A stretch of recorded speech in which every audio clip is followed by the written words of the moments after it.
대한민국이 호우로 큰 고통에 빠졌습니다. 수많은 사람이 목숨을 잃었고 그리고 부상을 당했고 1만여 명이 임시 대피소로 대피한 상태입니다.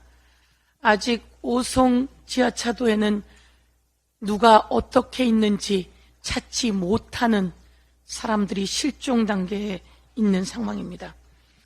이런 상황에 대한민국 대통령도 없었고 여당의 대표도 없었습니다.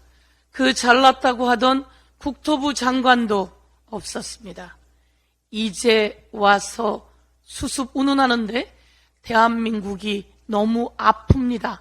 그리고 분노하고 있습니다. 대통령이 국민께 사과하고 빨리 조치를 취해야 합니다. 다시 한번 경고합니다. 그런데 이런 상황에서 꼭 우크라이나에 갔어야 됐느냐라고 기자가 묻자 윤석열 대통령 한국 뛰어가도 상황을 못 바꾼다 이렇게 이야기를 합니다. 이게 대통령 측에서 나올 이야기인가요? 이런 답변을 할 수 있습니까? 더욱더 분노하지 않을 수 없습니다. 과거 윤석열 대통령이 했던 발언들을 한번 체크해 봤습니다. 여러분, 이태원 참사가 아직 제대로 진상규명이 되지 못했습니다. 그 수많은 사람들이 그렇게 죽어갈 때 윤석열 대통령이 원전 관계자들을 모아놓고 이렇게 이야기했습니다. 안전을 중시하는 관료적 사고를 없애라 라고 이야기했습니다. 그렇게 하고 온갖 정부 관계자들이 안전을 무시하고 경찰이 마약을 쫓을 때 이태원 사고는 참사는 일어났습니다. 윤석열 대통령이 대통령 후보 시절입니다. 22년 3월 4일 청와대에 있더라도 산불이 나면 헬기라도 타고 와야 한다 라며 문재인 정부를 비판했습니다. 산불이 있더라도 청와대에 있더라도 산불이 나면 헬기라도 타고 온다고 했던 그 사람은 대통령이 되자 밀양 산불 당시에는 한국 브라질 축구를 보러 갔습니다.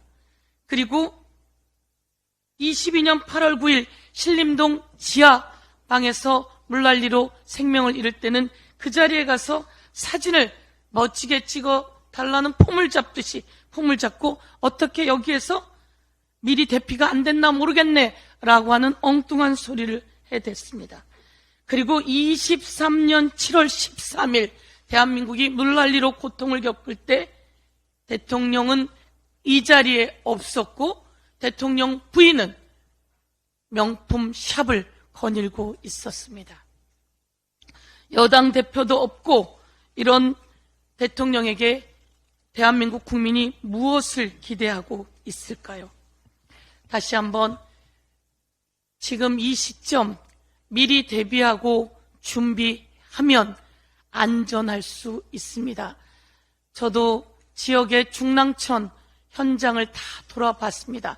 미리 하수관도 바꾸고 미리 뚝도 단단하게 쌓고 미리 펌프장도 만들어 놓고 벌써 극한 호우는 예견되어 있었습니다.